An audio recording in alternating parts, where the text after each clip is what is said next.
A primeira vez em que vi Spinalonga foi 4 anos atrás. Observei-a do alto de uma colina próxima à aldeia de Placa, no norte da ilha de Creta. Com apenas 8,5 hectares de área, a ilha no Golfo de Mirabello estava escurecida pela sombra, escura como se coberta por carvão.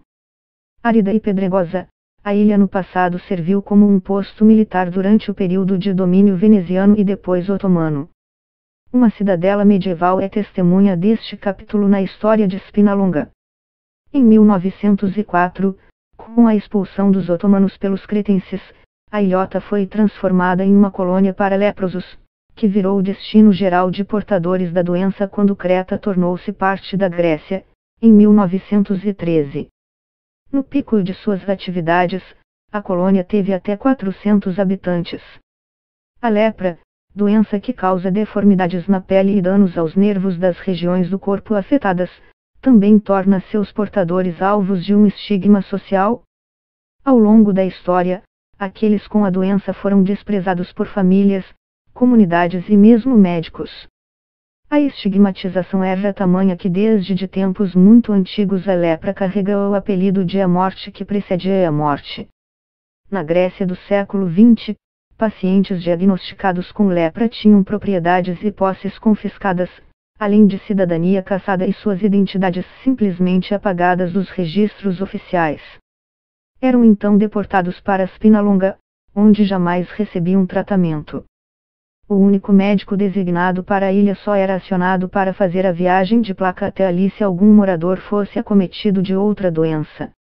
O mais impressionante é que, apesar de tratamentos para a lepra terem sido descobertos em 1940, o governo grego manteve Spinalonga operacional até 1957. Foi apenas depois de um especialista britânico visitar o local e preparar um relatório denunciando as autoridades gregas pelo descaso com os doentes que Atenas decidiu oficialmente desativar a colônia. Em 2013, eu não consegui visitar a ilhota. Mas depois de ler o livro A Ilha, de Victoria Slope, uma dramática história de segredos de família, traições e casos de amor ocorrendo na colônia de leprosos, decidi aprender como era a vida de verdade para as pessoas exiladas em Spinalonga. De longe, em meio às águas verdes de Mirabello, entre a passagem e outra de uma lancha veloz, Spinalonga é bonita. Mas assim que nosso barco aproximou-se da ilhota, a cidadela pairou sobre nós como uma nuvem negra. Estava acompanhada de Maurice Borno, etnólogo e coautor do livro Vidas e Mortes de um Cretense Leproso, escrito em parceria com Epaminondas Remoldakis, sobrevivente da colônia que lutou por melhor tratamento e melhores condições de vida para os moradores. A história de Spinalonga é a história de uma imensa mentira, explicou Born enquanto cruzamos um túnel na cidadela conhecido como Portão de Dante. Mesmo décadas após o fechamento da colônia de leprosos, em 1957, pouquíssimo se sabia sobre a ilha. O governo grego, disposto a apagar as pistas da existência da colônia, queimou todos os arquivos. Sobreviventes de Spinalonga recusaram-se a falar sobre suas experiências. Por anos, foi como se a colônia jamais tivesse existido. Porém, o livro de Slope, publicado em 2005 e que deu origem a uma série de TV, mudou tudo. Como que de repente, pessoas começaram a falar sobre Spinalonga. Todo mundo era um especialista. E Atenas, feliz com o retrato favorável pintado pela narrativa romantizada da autora, permitiu que as pessoas falassem. Surgiu daí uma história gourmetizada e errada da vida na colônia de leprosos.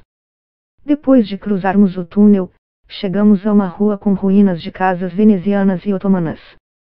Born parou para mostrar o local onde um dia funcionou um bistrô administrado por leprosos. O Estado grego queria destruir todas as evidências da colônia, mas na década de 1980 turistas começaram a aparecer com o objetivo específico de visitar seus vestígios, conta o etnólogo. Um outro arco nos levou ao que um dia funcionou com um setor comercial, com lojas, algo que os leprosos foram autorizados a ter na década de 1930, um café e uma pequena escola. Um lado da rua foi restaurado com propósitos turísticos, com fachadas coloridas. Não muito longe dali fica um prédio de pedra cavernoso em que ainda está o incinerador usado para queimar roupas infectadas. À medida que caminhamos pelo vilarejo abandonado, Born continuou a revelar detalhes sobre a vida na colônia. Antes dos anos 1930, os habitantes de Spinalonga viviam apenas pensando na sobrevivência individual, em um estado de egoísmo. Ninguém cuidava um do outro, o padre local tinha dificuldades para encontrar ajudantes para enterrar os mortos. As coisas só mudaram com a chegada de Remoldakis, que formou a Irmandade de Spinalonga, uma sociedade dedicada a melhorar as condições de vida na ilha. E a fazer lobby junto ao governo grego. Antes da Irmandade, tudo o que havia era comida, jogos de azar e raki, bebida típica grega, feita de uvas destiladas, disse Borno. A Irmandade estabeleceu ordem e uma melhor qualidade de vida na ilhota. Houve até concertos feitos por moradores com habilidades musicais.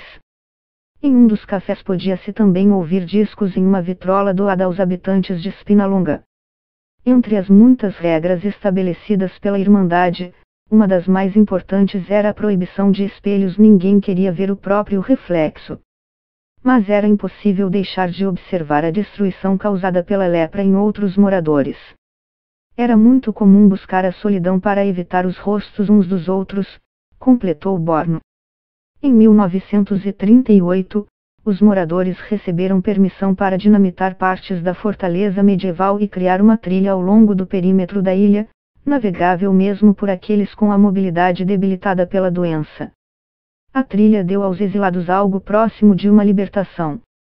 Fizemos o percurso, e o sentimento de claustrofobia que tive no vilarejo desapareceu.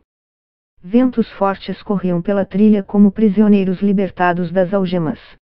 Observei a incrível vista para a Baía de Mirabello e respirei o ar salgado vindo do mar. Chegamos à solitária igreja de São Jorge, construída há séculos pelos venezianos, nas proximidades de um pequeno cemitério. Quando turistas começaram a visitar a ilha nos anos 80, muitos depredaram os túmulos, contou Borno. Em 2013, os restos mortais dos habitantes da colônia foram colocados em um ossário próximo ao cemitério, e cobertos